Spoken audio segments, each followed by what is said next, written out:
B. Before we begin, I would like to request everyone to keep your comments and encouragement at a respectable level of noise so that we can hear the debate. Without any further ado, debating on the motion that this House regrets all attempts Judging this round will be myself, Rainey as chair, with panelists Mary, Megan, Jake, and Kurt. Without any further ado, debating on the motion that this House regrets all attempts by the government to create a common Filipino identity, we'd like to call on Prime Minister.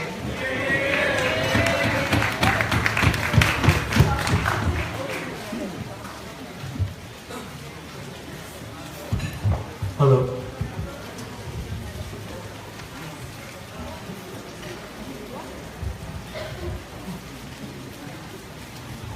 Ladies and gentlemen, oftentimes oppression is hidden behind the veil of glamorous colors and glamorous words. When a misguided attempt to solidify this nation has led to the oppression of multiple and beautiful identities.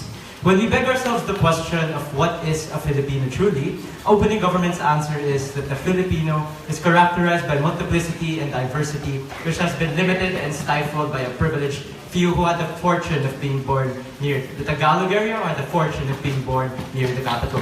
What do we think are the attempts that have classified the attempts of the Philippine government to make a common identity?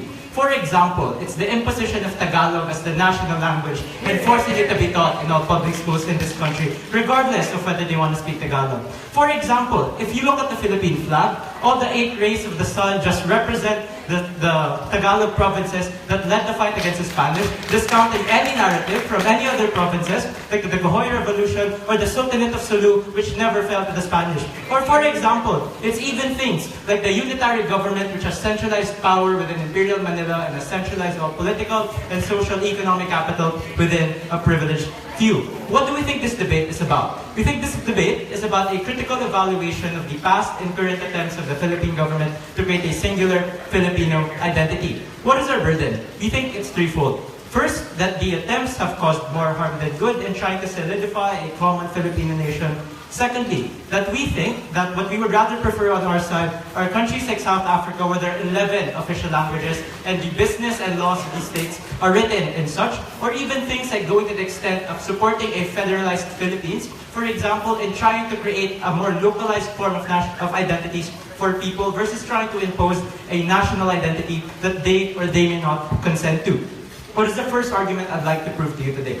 First, that the idea that the common Filipino identity has been a force for division and we think has been harmful for nation building. This is how the imposition works in society. If you talk to any native Bisaya speaker, more likely than not, they will tell you that they prefer to converse with everyone else in the country who is not a Bisaya speaker with English because they feel no affinity whatsoever in practicing Tagalog, or they feel no strong affinity as to why it binds them to their fellow countrymen. It's even in the discussion of how we discuss our history and how it's been very Tagalog-centric, with how we focus with the revolution, with how it's been focused with certain Tagalog figures, discounting any other narrative or alienating any other narrative that comes from any other region when you talk about what makes us our people or when it talks about define our history. Oftentimes, you will not hear of conflicts, for example, how the Sultanate of Sulu never surrendered to the Spanish, but they were included in the deal, for example, that sold the Philippines to the US.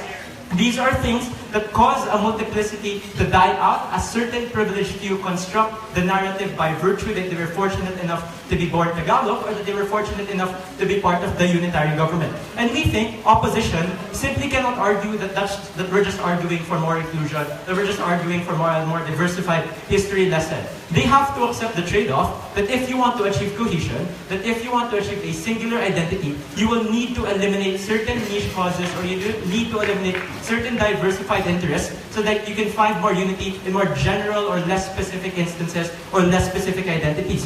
We think even if you include these other heroes, even if you include these other tales of heroism, they become mere footnotes in the general tale of what it means to be a Filipino, or general tale of what it means to try to aspire for that Filipino identity. Therefore, we think that if you want to be an inclusive nation, you need to make sure that people have a greater effort or people have a greater affiliation with the type of identity that they can create. Because we think identities are only valid insofar as people feel like they've had an active role in trying to contribute to that identity. But we think the current attempts or the current imposition haven't been that reflective. Because what happens is you silence the contribution coming from other regions because you feel like they're too niche, because you feel like they're too ethnic. Just the act of calling Bisaya or any other language a dialect is discriminatory because you don't treat them as the official language, because you don't see them at the same level or equivocation of what a language should be. Yes, sir. Adrian, within the Constitution, it is mandated that we construct the Filipino language as a synthesis of all Filipino languages, and at Tagalog, clearly the frameworks to make the synthesis are not exclusive in status quo. No, what we're saying is the attempts to synthesize it has benefited a privileged few and has excluded every other narrative that existed outside the locus of power, which so happens to be the Tagalogs, which so happen to be NCR. Second argument I will bring to you is the idea of how it's been used to silence minorities. First, we have to talk about minorities and minority interests in this nation. The first question we need to ask ourselves is who has been wielding this imposition? We think it's always been a centralized power around Imperial Manila who has always claimed that it has always had the interest of the rest of the nation. That whatever happened here or whatever benefit it happened within this area or within this locus of power will eventually trickle down to the rest of the nation. That's why it's always pushed the narrative that you always have to give something up for the nation, even at the cost of your own culture or even at the cost of your own development. And this, we think, has translated to actual political, economic, and social effects. For example, the main criticism against the Bangsamoro identity that it's so divisive towards a singular Filipino identity, that you do not have the rest of the nation's interest at hand. We think it was this imposition by a certain few or by the government who has always had the locus of power between certain privileged spaces, which has allowed for this oppression of certain minority interests, because the singular Filipino identity will always tell you that you do not have our best interests at hand or you're not contributing to the collective. Do we understand that it's not government's it's not government's burden to you in this debate to provide you what the best Filipino identity is. But we think, in the comparison of worlds, a better Filipino identity would be one where it's more localized to certain, identities, where it's more localized, where people have more autonomy in trying to determine. So that means, even at the trade-off of trying to create more differences between Tagalogs and the Visayas, for example, at least we think there is more autonomy on our side, at least we think people are better empowered on our side. And we think this is the type of world that we aspire for, or at least this is the type of, this is the more inclusive Philippines that we'd like to push for you in this debate. Because we think on this side, or we think in this type of scenario, people, when they are better empowered to try to contribute to their own identity formation, feel that they are less excluded and feel less resentment and less division towards other members of their race or towards the other members of their nation. And we think this is something that we should get behind, or is something that at least won't solve all of our problems immediately, but is the first step in trying to reach inclusion in places that we have ignored for the longest times. Before I end this speech, I'd like to say to my parents watching the live stream that I love you very much and thank you for sending me to my first debate tournament 6 years ago. For all of those reasons and more, we're very proud to open this grand final. Thank you.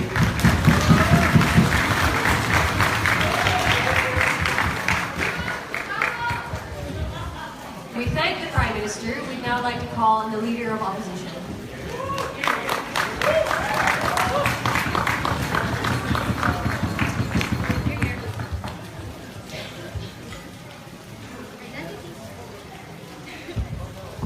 Identities are created not for the self, but for the understanding that humanity is better off together than it is apart.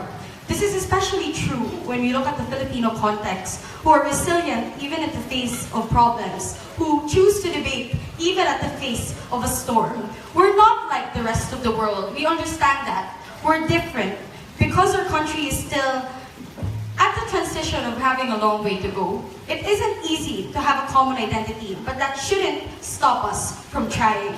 The stance of opening opposition is very simple. We believe that it's celebratory in nature and that it's necessary for every progress and every outcome of government to have if we ask the government to do this for us. What are the characterizations of the Filipino context? Because we think, Adrian assumes it's so easy for us to diversify in nature, but it isn't.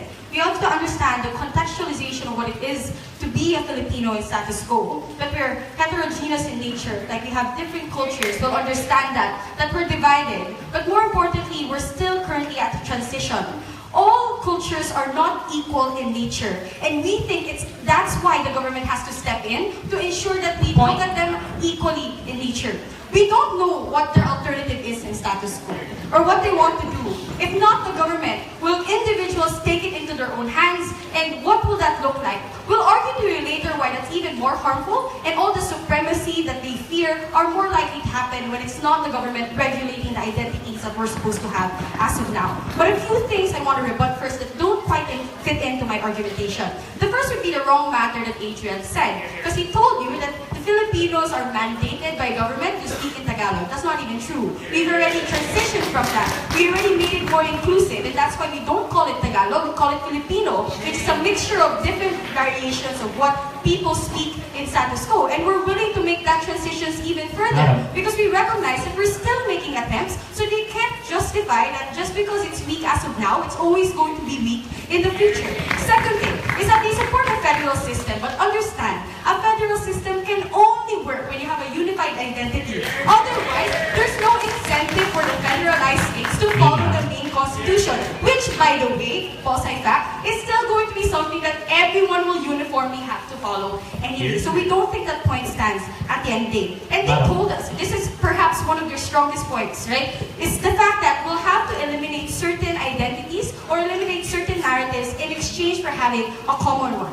We say it's not true, because even as of now, we are still making recognitions that we've done something wrong. All of the facts that Adrian said are only recognized because of the fact that governments are making an active effort to change the history to be more accommodating in nature. But even if, in the worst case scenario, we'll have to leave out certain narratives, we say that's necessary in the short term for us to be able to better allocate them in the future, or better recognize their identities in the long run. We think it's government's burden not just to prove to us all these nice terms, but to show us how these identities will end up happening and how these identities will end up proliferating in status quo. But before I go on to my main argumentations, yes, Kitty. Isn't the fact that the government is changing now and trying to be more inclusive showing that our previous attempts have had negative effects? But the motion assumes that we're already making those attempts, so they can't justify that our failures in the past constitute always having failures in the future, right? Of course, we're not satisfied with what the common identity looks like as of now, but we look at the future wherein we will be, and we understand it's only through the government that we're going to be able to get that. Three arguments I want to talk about today. The first would be that it's a necessary starting point for the appreciation of all the different cultures that they wanted to have. Three sub-levels. First, because there needs to be a common understanding of what humanity is. And you can only do that when you can step aside differences and work together regardless of where you come from, regardless of what language you speak, and regardless of what you believe in or what cultures you end up sharing.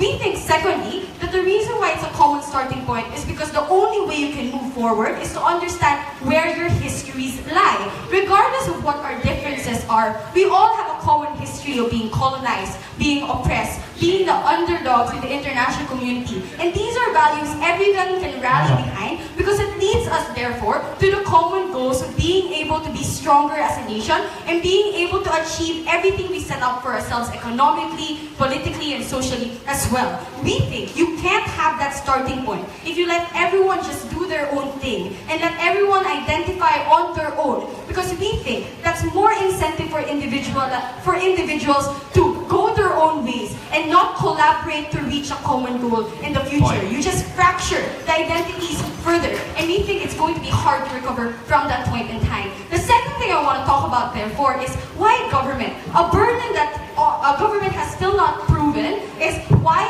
are we trusting individuals to create identities into their own hands? There's three reasons as to why the government is the most reliable actor in this instance. First, because they're the most collectivized actor, the actor that's most capable of being able to teach people from different backgrounds, all of these different cultures and all of these different identities, right? We think that it's also them who are able better to formulate what a common Filipino identity is, because it's only the government that gets to see all the different nuances in status quo between people in Luzon, Visayas, and Mindanao, and is able to cultivate the best approximation of what everyone can rally behind. The third thing would be the recognition that comes from government legitimacy. We think the harm that comes from their side is even if you have your own identity and you have your own culture, there's no assurance that you're going to be able to live a proper life with those things if the government is not going to recognize them as legitimate or recognize them as valid and status quo. So that's why we think the government's important.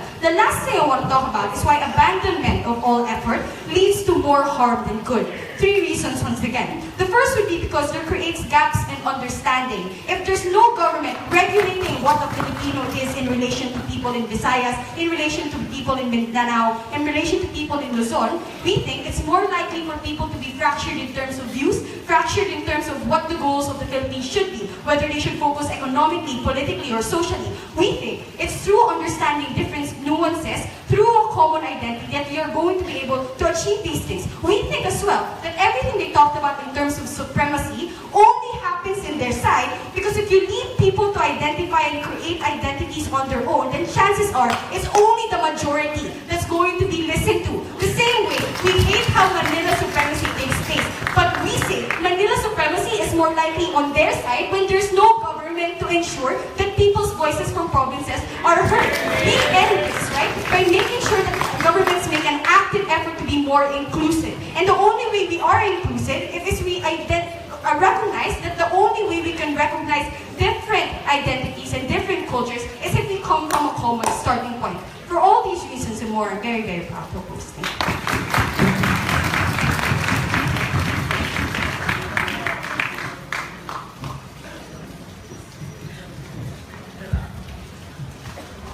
Thank you, Leader of Opposition. We'd like to call on the Deputy Prime Minister.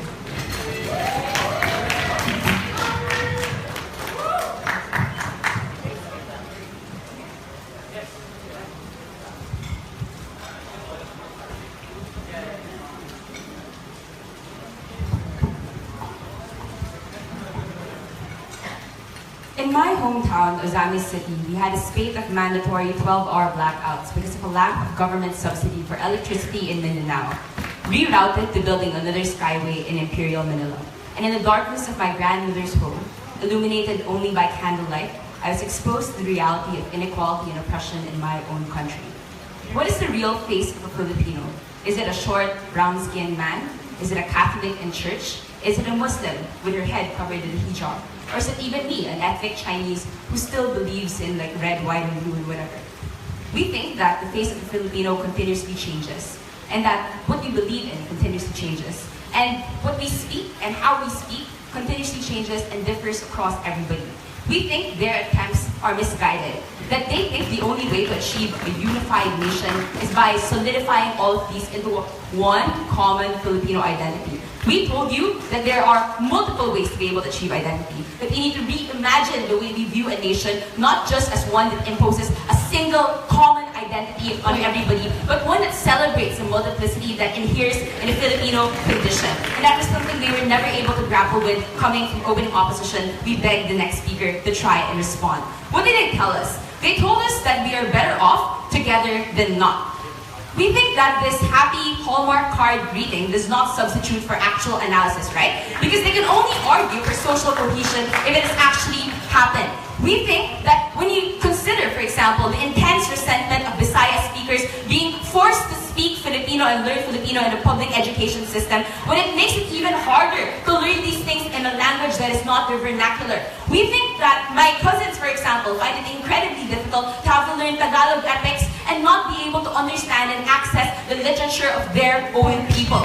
We think that Bisaya speakers find it harder to excel because you need to be able to reach the Tagalog elite standard. But who chose the standard in the first place, ladies and gentlemen? It was a factor of accent, it was a factor of luck. We think the fact that you only learn Florante and Laura as the mandatory thing is absolutely weird, superfluous when you have the ADMU and you have Davao Donggon everywhere else. Because if you have diversity as a fundamental characteristic of your nation, then you need to be able to celebrate and recognize that and not subsume those identities under this weird common Filipino identity. We think they weren't able to prove the fact that this actually has cemented social division in the Philippines because you always have the people at the margins and the people at the periphery resenting the people at the top who continue to consolidate their social, political, and economic and cultural power over them, continue to marginalize those on the sidelines. So they can't prove social cohesion. We think on our side, what we do is move towards a more inclusive and cohesive society.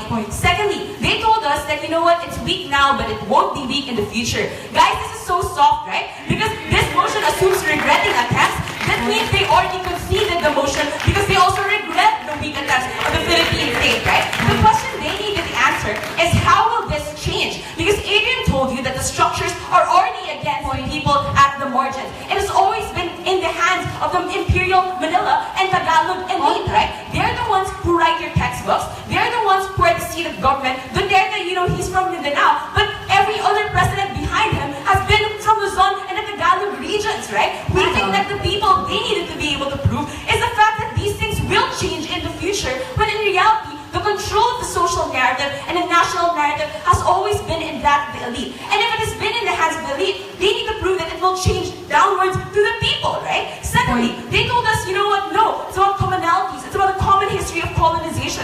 Look, we think the alternative we provided is localized forms of cultural celebration because they proliferate now, but they continue to be alienated by this national identity that continues to subsume all of these minorities. We think that this common history of colonization is also false because number one, it's not common, right? Adrian told you that the Sultanate of Sulu was never colonized, but we never talk about this, right? Secondly, even in the discussion of this common history of colonization, contributions are silenced. In the serialization of Philippine history, it's always about pre-colonial, and then we jump to the Katipunan, and we jump to the American Revolution. You know, the serialization of Philippine history silences the contributions of the minorities. They continue to say it's the Tagalog regions who rose up against the Spaniards. But we think that completely forgets the millenarian revolutions in Visayas and Mindanao as well. So that continues to justify the imperialism of Manila over these minorities because we were the ones who are the actual heroes and you never contributed to the success and growth of our nation. But lastly, we think the fact that this common history is used to justify this is absolutely abhorrent and needs to be regretted. And we think that the ability of minorities to be able to say we had a role in this nation as well is completely degraded by the fact that the creation of cohesive identity silences them and alienates them from this narrative. Before we move on, go ahead. How will your side strengthen cultures without the aid of government? But more importantly, how do you expect these cultures to interact with each other? So we reroute government efforts to a common Filipino identity, to diverse Filipino identities, right? We think it's about what strategies these governments should take. But why can we not trust the government to create this Tagalog, this common identity, right? Because if it's always in the hands of the government to decide on their own, we think it's bad. Because one, it will always be colored by political agenda. But number two, it will always be towards towards a cohesive, towards one identity that tries to subsume all into one. Because right now, we still have a centralized government, right? We still have a government that is interested in making sure everybody follows them. So they won't care about your cultures, they won't care about your indigenous peoples, they will care about their own politics, right? And at the end of the day, ladies and gentlemen, even the government and the seat of the capital is still in Manila. So guess what? Who's going to control your narrative? It's still going to be Manila. But what is the nuance to the Philippines in particular? Number one, we're an archipelagic nation, which means that a lot of our cultures and identities have formed separately. Our religions, for example, are so separate. But even in our constitution and the preamble, we are imploring to the Almighty God. But you know, we probably still have atheists. Our languages also developed separately. Our culture and history developed separately, particularly because the formation of our nation necessarily adheres diversity, necessarily implies multiplicity. We also think that our coming together as a nation was also a factor of accident. Maybe it was because of colonization, maybe because of other factors like economic trade. But the fact that these things are constructed does not mean that we need to subsume everything and continue to imagine a nation as only one. We think that because precisely of the real characteristics of the Philippines, we need to ensure and reimagine the ways we create national identities, that it does not need to be one, but it can be 7,107. In my final nationals, I am proud to propose. Thank you.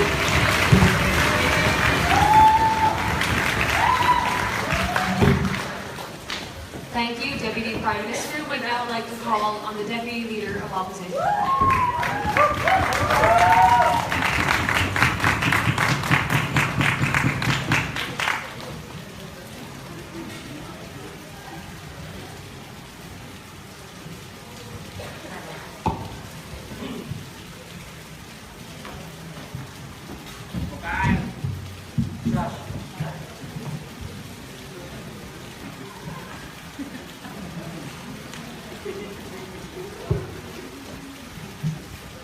Hello.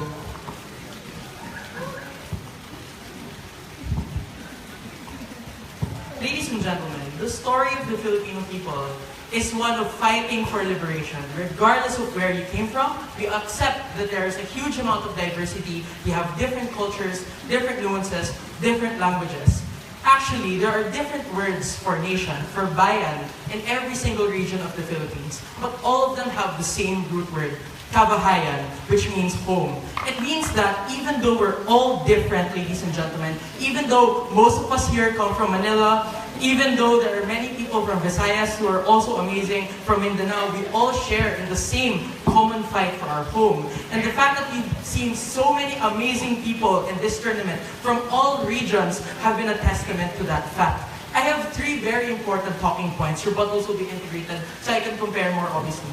The first one is, notice how opening government is out of the debate because they're arguing why bad attempts from the government are bad, right? Not that any attempt, past, present, and future, will always be intrinsically bad as long as they are from the government, ladies and gentlemen. We accept that identities are evolving, but we also have to accept that governments are evolving at the end of the day. And if you take a look at Prime Minister's examples, a lot of them were very, very outdated. For example, Tagalog is the official language of the Philippines. That's a false matter because Filipino to the Filipino government is not just Tagalog, but a combination of hundreds of diverse languages within the Philippines. Their qualm about the Sultanate of Sulu, how it's not recognized, or at worst or at best, they're just footnotes, is also false. Because even in status quo, you recognize now that some of the most important battlegrounds that served as sustained victories against the Spanish colonial government, and the reason why the revolution here in Luzon also got arms and inspired third-grade versions of Kyle Atega, started thinking, wow, these people are so heroic. All of these things, ladies and gentlemen, I got from my Philippine Institutions 100 class, which, by the way, is required for me to take by the Philippine government so that we can understand the inclusive nature of Filipino identity at the end of the day. Without this, without the government effort to make me understand those things, I don't understand why their world will suddenly make everybody more likely to want to learn about people they've never even met, or people who are so far away from them that they might feel are already irrelevant to them, ladies and gentlemen. The Imperial Manila talks about the Imperial Manila argument. What we would say is, under their model, assuming that you focus on the self, on your own region, right? There is no more any incentive to learn for themselves the other kinds of identities, right? But also, if you're taking a look at attempts, right? We accept that there are so many attempts that have already happened. The question that they never answered is, why should they regret all of these attempts, even the attempts that are inclusive at the end of the day? Our burden is not to celebrate all attempts. It is their burden to regret all of them at the end of the day. Historically, according to them, discourse was always monopolized by Imperial Manila. We agree with that, but it doesn't argue why a future, more inclusive narrative from the government must also be regretted. Because if you take a look at the wording of the motion, if you take a look at the meaning of any, it means that even in the future, ladies and gentlemen, you're still willing to regret attempts as long as they're from the government. Which leads me to the second talking point about a dominant narrative. Because the intrinsic problem of the opening government bench is that there is a dominance of narrative. And I have three responses to this. First one, all methods create a dominant narrative. Even within the previous speakers, you accepted that we're going to take a look at a diverse identity that's centralized in particular localizations. Within those localizations, you're also going to have dominant narratives, ladies and gentlemen. Assuming that we can even unite under their model, a dominant narrative will always arise. But the difference is, and this is the second response, it is easier to correct imbalances within that narrative when you have a central government facilitating that narrative to begin with. It is because that same government will always be held accountable to the people, even if they're from Visayas, even if they're from Mindanao, who say that I'm not being fairly represented. This is the reason why I won't vote for you, for example, if you don't represent me. This is the reason why Duterte is part of the reason why Duterte, being a person from Mindanao, is in power right now. But thirdly, what you would say it's worse without the government and government benches, because it allows you to bury those same narratives under their model, because there's no centralized effort to revive those things. So under their model, it's actually more likely that some of these empowering fragments for different regions get lost to history. Before I move on, you. Okay, please enlighten me. What government attempt to unify the Philippines has actually been successful?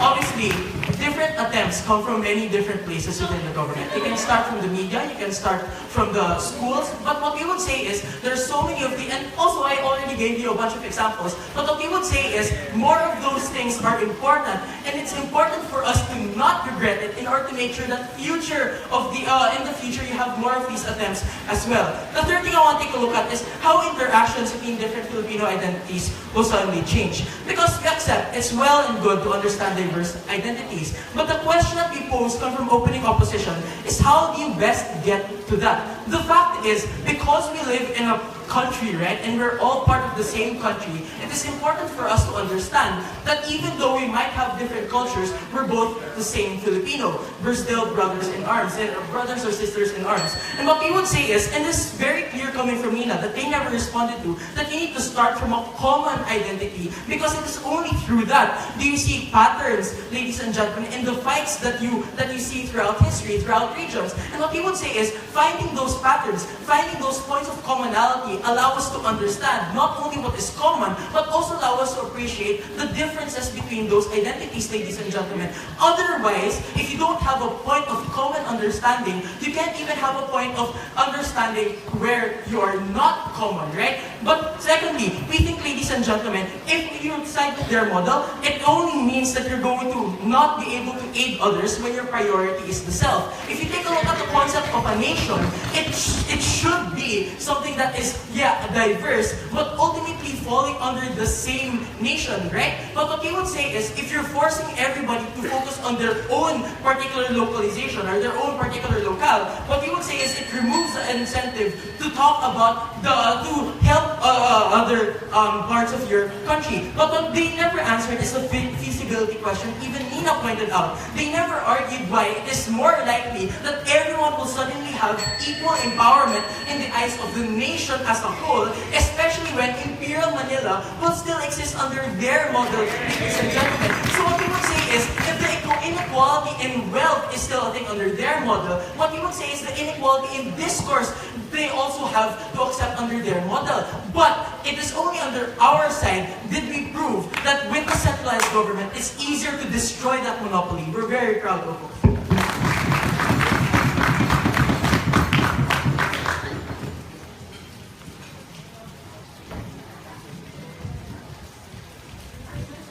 Again, we'd like to remind everyone to keep your enthusiasm to minimum volume. Thank you, Deputy Leader of Opposition. Let's now call on the member of government.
I grew up in Visayas. My first language was not English, it was Visaya.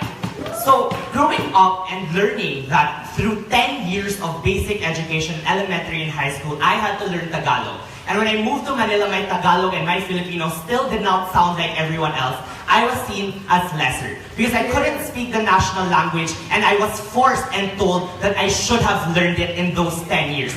This is the national identity that this attempt has created. That there is only one superior identity, and that is the ability to speak Filipino. Never mind that Bisaya is equally a language as powerful and as diverse as a means of communication, but that attempt is one that silenced me as a Bisaya. What therefore is this debate about? It's clearly a retrospective analysis of all existing previous attempts. So opening opposition cannot come up here and say that, well, we can do better in the future, because the all existing attempts is an evaluation of the things that came before. So everything moving forward are the adjustments because we regret the way that all those attempts have existed. Therefore, closing government will be the first to tell you what the alternatives are. Because we think it's not just about creating a diverse identity, but it's clear that we support things like creating a common goal among Filipinos for nation building. This is not a far stretch because we all want a better life. And this is the model that you see in Canada or in Singapore, for example, that despite having multiple diversity and multiple ethnicities, they all realize that if we all work together in business sectors or whatever sector to create stronger economies and stronger human rights conditions for each other, we are fundamentally better. So all you need to respond to opening opposition is you don't need a common identity as a starting point, you need a common goal. And we think that is something that is not impossible to create. But what else do we support in place of this common identity? It is things like mother tongue education that acknowledges that it's no longer about Filipino, but it's about Tagalog, it's about Bisaya. It's not about an amalgamation,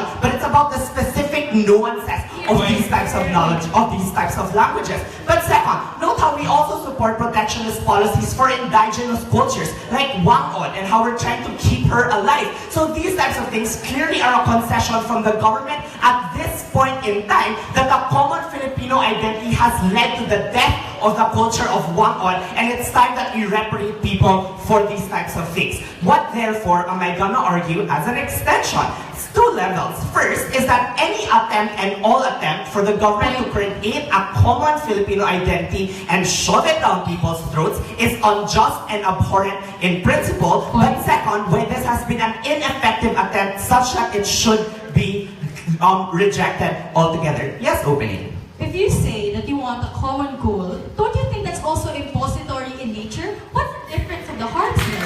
No, because you don't need a common identity like in Singapore and in Canada to have a common goal. We're all just working the same way, so I can still be gay, I can still be Bisaya, and still have that common goal. That's not a debate about identities, it's just a debate about what we're gonna do therefore. But the last thing I want to respond to before I move on is this whole idea that, you know what, the dominant narrative will still exist in place of the government not doing anything. One, obviously, if someone's gonna oppress another minority, the government has to step in. That's why we're trying to step in the LUMADs, although not effectively, but it's still an attempt that we support to protect these minority identities. But note how the reason why the dominant narrative exists in status quo is because Imperial Manila has consistently had the tools to do it. Things like access to mass media, things to proper representation in the Senate and the legislative bodies. All of these types of things are inherent to the dominant narrative being able to perpetuate itself. So in the alternative, where we elected Duterte into power in the recognition that local politicians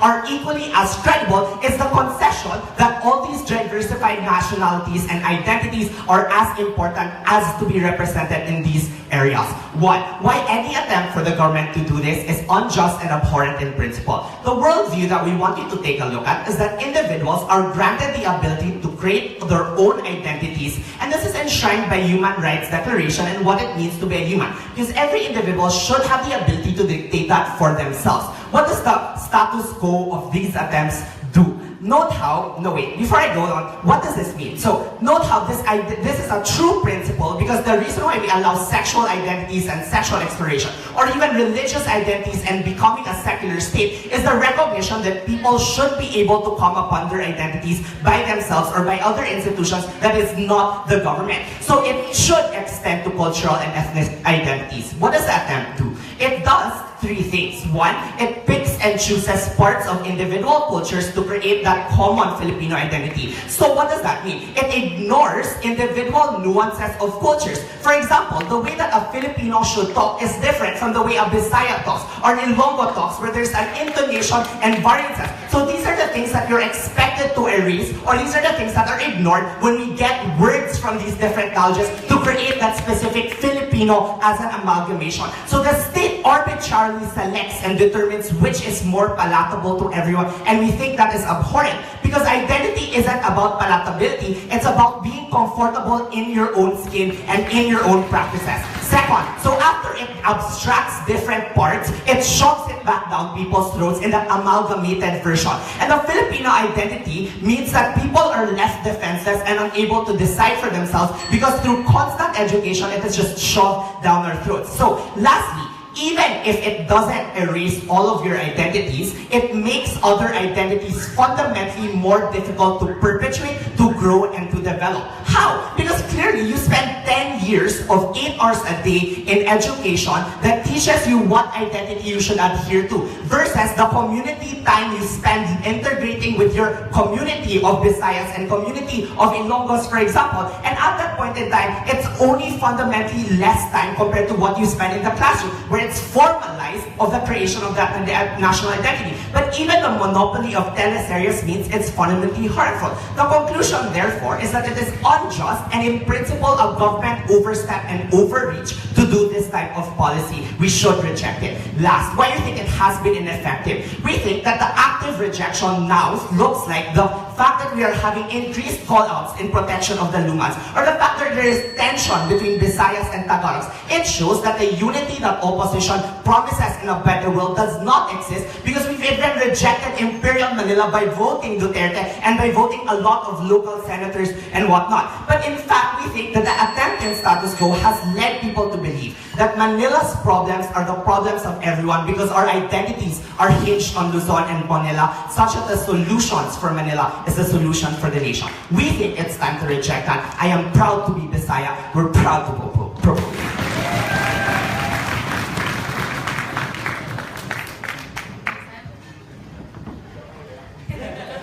Thank you, member of government. We'd like to call on the member of opposition.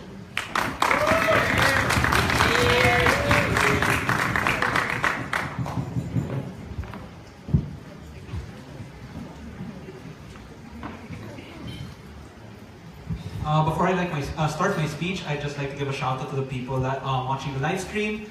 To Mahar Mangas and the boys and girls of Ateneo Senior High School, thank you so much for the support. It's been a blast, and I'm really thankful for everybody that's been supporting me.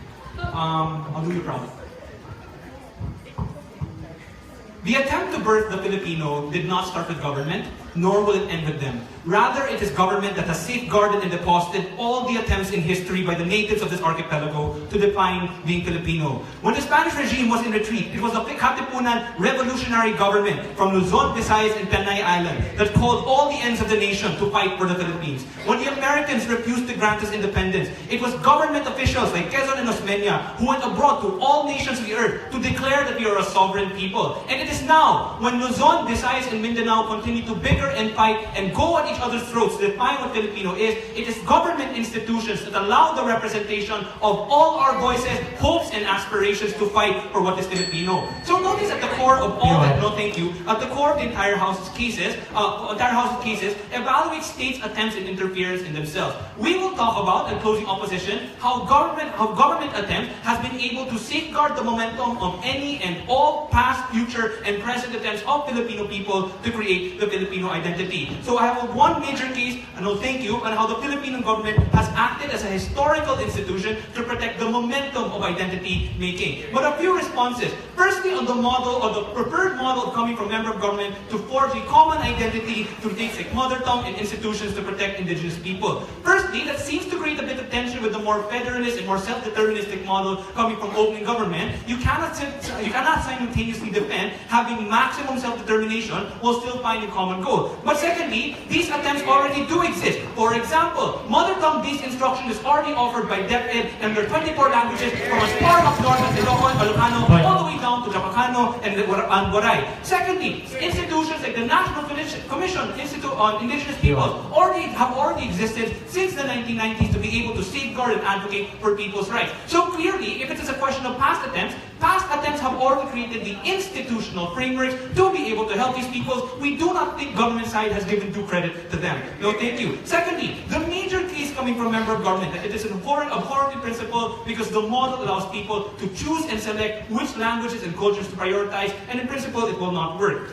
Firstly, we reject the premise that it has been able to choose and select without any checks and balances. Notice that their national historical markers in many of your regions are not just written in English and Tagalog, but also in your local languages. Or notice that a lot of government institutions celebrate local traditions and festivals. Clearly, while we will engage with the fact that most of the time it has focused on the Tagalog identity, over time as well, there has been pushback from all other regions to celebrate their own languages and their own traditions through the same institution of government that supposedly monopolizes them. No, thank you. But secondly, on comparison, if we were to go for a weaker government and a more federalist government, what then is their check and balance against more monopolists and oligarchic powers that will be more likely to control the discourse because they are the ones with the greatest powers within those regions? We need to have access to a national network of narratives and resources because those are the ones that allow us to see if we can abandon or accept certain traditions and certain political dynasties within our regions because we can see other people's struggles in our own languages, other people's aspirations in their own languages, and see how they fight. So in comparison, clearly if they want to have a more balanced comparison of all the attempts, then they have to recognize all the institutional achievements that we have been able to make in the past and all the pushbacks that we've been able to make through those institutions. Before I go to the case opening. The imperial Manileño government will exist on either side. At least on our side, they won't have power over you because your localized government can have your own regional textbooks, your own celebrated artists, and your own cultural holidays. Number one, we reject the premise that it has been only Imperial Manila that has held the highest power. Notice that from the 1950s onward, it has not only been a Luzonese president, but also a Visayan president or vice president that has held the power in balance. There is a way for us to control the power. But secondly, because of pushback on a local level, no thank you, we are able to get that representation. Anyway, they have to say where this trend of grassroots movements is not going to work. Let's go to the case. Why do we think that it's a historical institution to protect the momentum of identity making? We assert that the struggles to create a Filipino identity over history have suffered from three common problems: resources, popularity, and time. Resources, because we do admit some regions are made richer or poorer by its natural resources and its historical development as a center or periphery by both political, private, and public forces. Popularity, because of regionalism or just the overwhelming need to survive, people of ethnic groups have turned on each other again and again to be able to protect their own interests. So we will engage with the harm of the historical problems of the Tagalog. But lastly, time. People die, and sometimes they will die before their efforts are able to reach fruition, before their lessons are ever absorbed by the young. So how is it that all these problems to prevent momentum and prevent direction in historical narratives over time have been prevented instead by the government? Three levels. Firstly, the Philippine state has been able to fight for the redistribution of political and economic powers across its islands. Projects like the Cordillera Administrative Region, the Autonomous Region of Muslim Mindanao, and currently the Bangsamoro Project came to light because the popular will of the people had an institution that they could compel others they will never meet, and they could never meet to listen to them through the Congress, to the Senate, and all other government agencies to be listened to. While we do admit right now that access is not as equitable as we would like, clearly the ability to have been pushed back by these poorer regions means that we're still able to have a chance. Secondly, no thank you. The Philippine state has synthesized the ever-changing aspirations of people into a common network. By continuously changing national history, by accommodating all those revolts that we mentioned earlier into our national textbook and our national markers and the national language, we are able to create a template narrative of history to draw and parallel all our aspirations, no matter how conflicting they are, with different ethnic groups and different regions. But lastly, the Philippine government gives us a sense of direction across generations. Because of the construction and safeguarding of history, through things like our schools, our national museums, our archives, we are able to make a deposit of all the successes and failures of the Filipino people and its state. It gives people the tools to determine what we want to reject and what we want to accept in the past. What are the comparisons to conclude this case? We can see that for decades, oligarchs and hacienderos have pulled the strings on how we think and act. But, number one, because of government institutions, we have given the opportunities for leaders across the land to fight back anyway. But secondly, because of government, we have recognized the anger and dissatisfaction of people as a historical anger and not just a one-time anger at Manila. To conclude this, sorry for spoilers, but to paraphrase something from The Last Jedi, we are what the Filipino people must go beyond. And it's only because of the intervention of government throughout history to safeguard the momentum of all our people and all our attempts at history that we can actually continue to fight and believe in what is Filipino. We are very proud to oppose.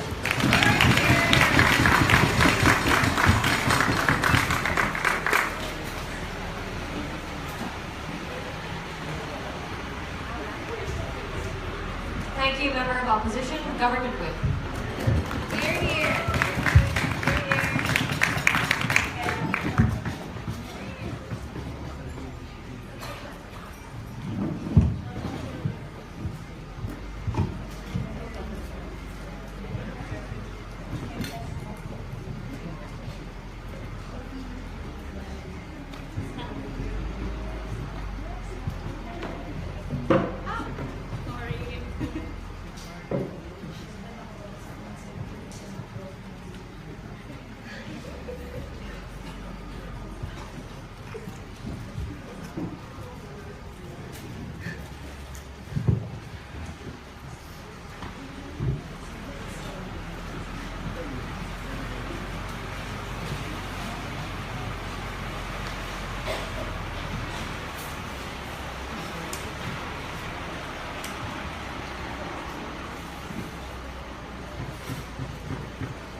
When you grow up in Imperial Manila, you grow up in a bubble, essentially sheltered from all the things you think are happening in the Philippines.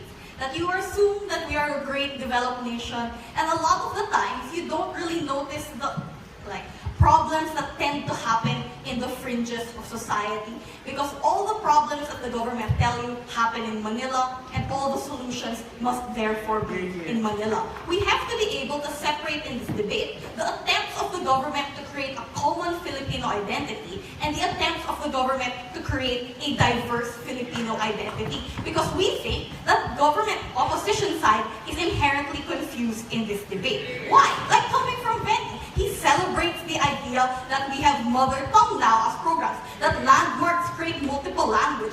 Opposition side should not just celebrate all government attempts. Their duty is to celebrate those attempts that try to create the common Filipino identity. So his support of the mother tongue, his support of all these things that support multiple languages and markers or whatnot, we think is a concession that these attempts are essentially the right way to go. Two things I'm going to answer in this debate to seal the way for closing government. First, how do we really unify the Philippines? Because coming from the entire opposition bench, the only thing they really seem to want is a commonality, never explaining why that commonality has to be hinged on identity in the first place. All they said is, well, we need something to unite us, we need something to be able to separate our differences, but never why it has to be an identity as the only thing that can really unite individuals. What does that mean with that lack of analysis? That essentially, none of their benefits have been able to be shown to be actually mutually exclusive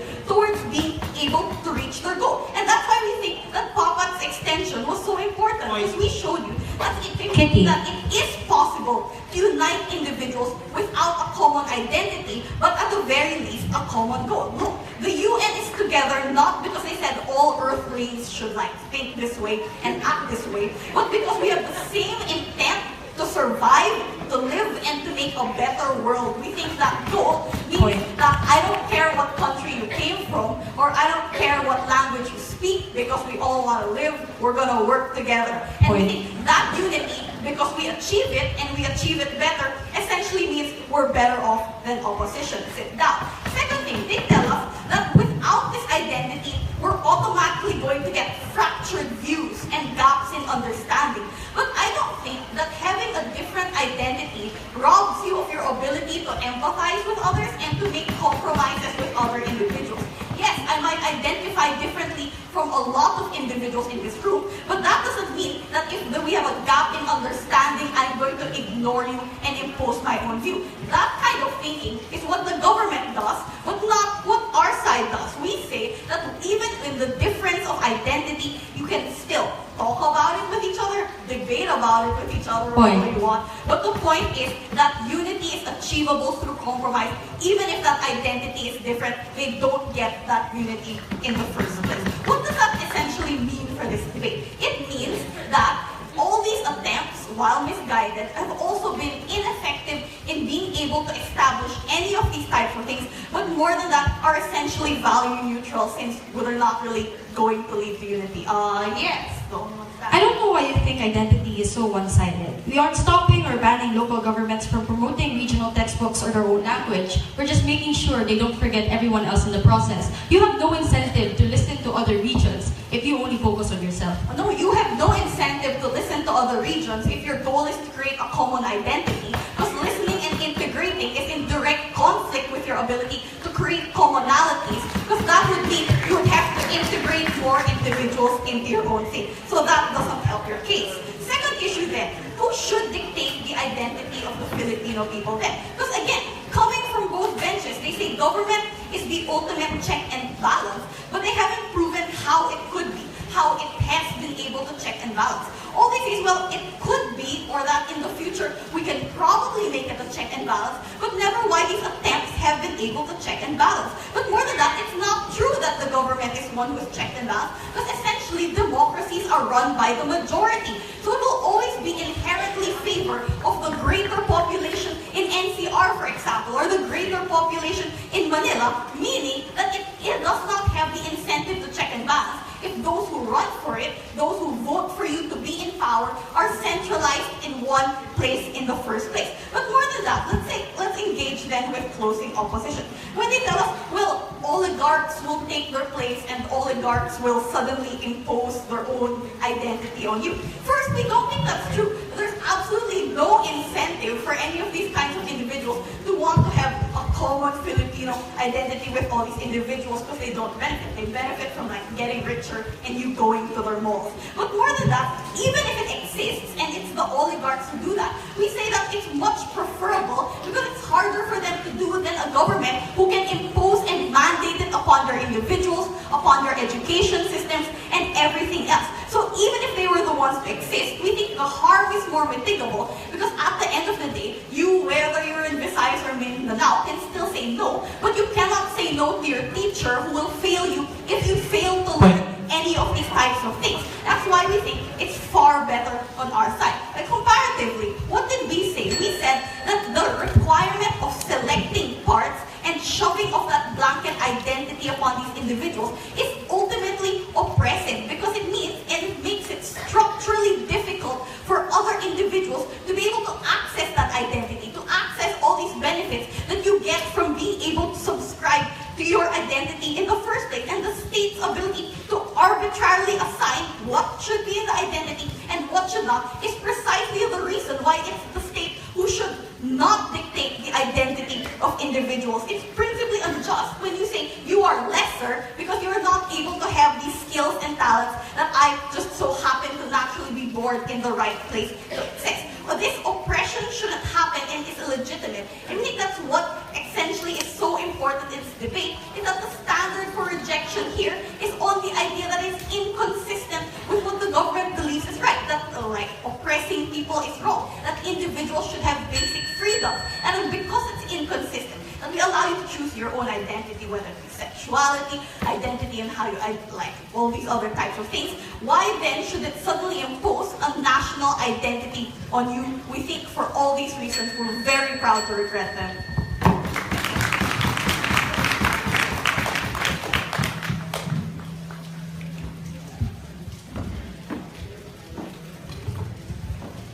Thank you, Government Whip. To close this debate, Opposition Whip.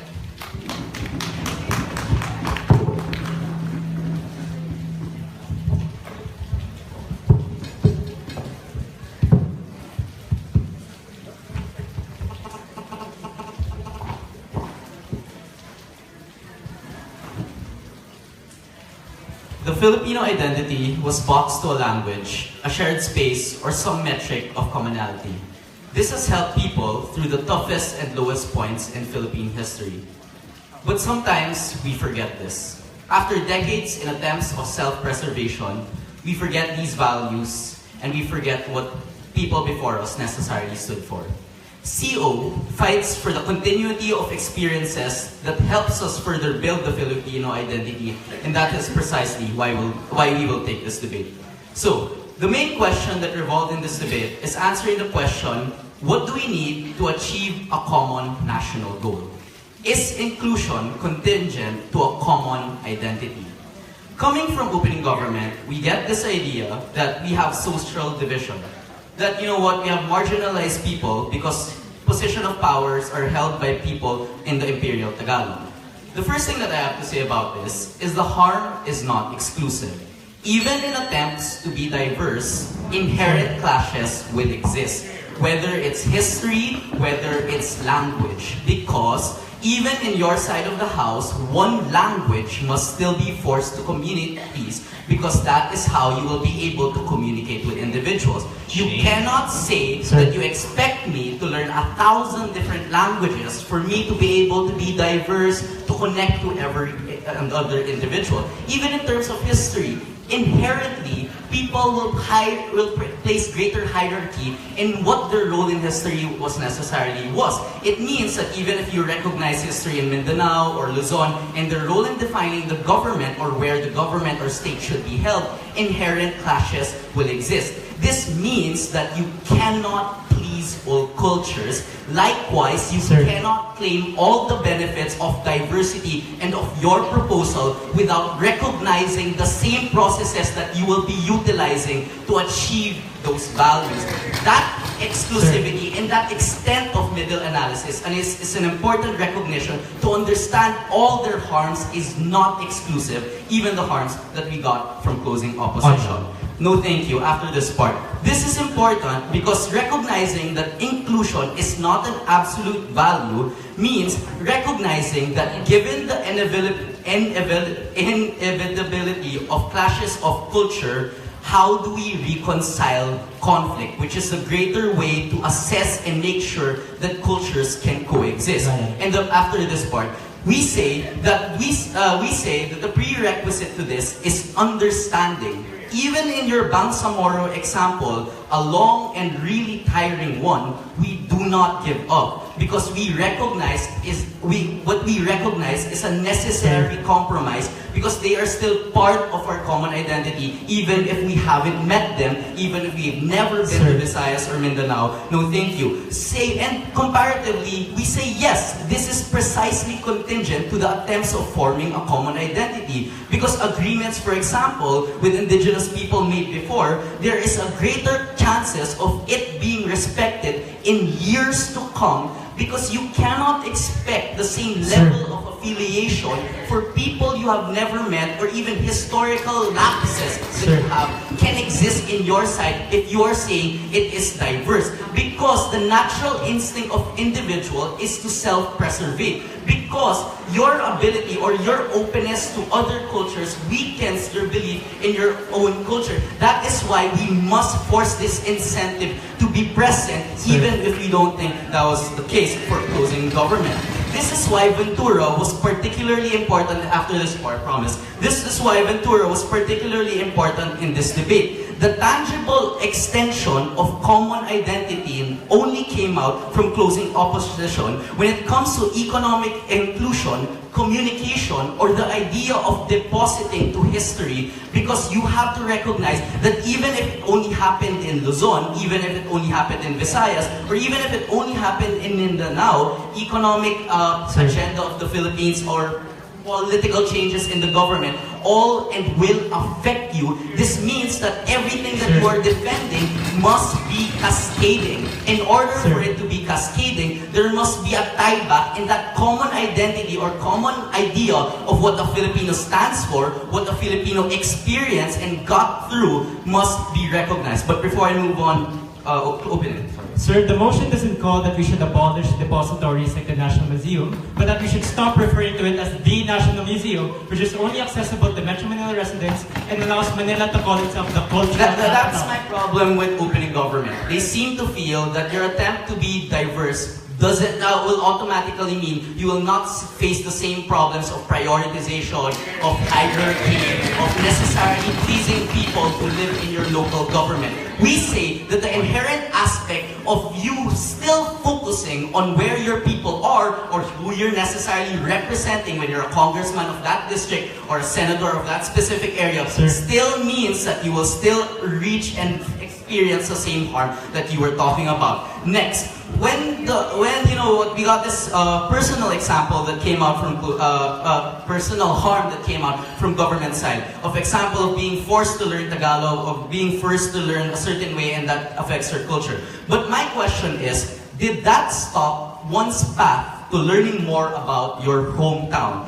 Because even in their examples, even people they were forced to learn the Tagalog, learn Filipino, our question was, how did those tactics or how did that strategy to create a common language or a common identity necessarily affect others? Because we still believe that even for them, where they come from is primary. What we're defending in this side of the house is the recognition of every Filipino out there that there is more to their well-defined area of where they were necessarily born. Because comparatively, where will their incentive to learn come from if the natural instinct is for self-preservation to occur? Because we think understanding and its value are all prerequisites that must be attributed to closing opposition, because that is where the debate lies. We agree, there will be harms, there will be some temporary exclusions, but the attempts to build a common Filipino identity give us all a reason to come back and remember our roots. Because of all these reasons, I'm proud to boast.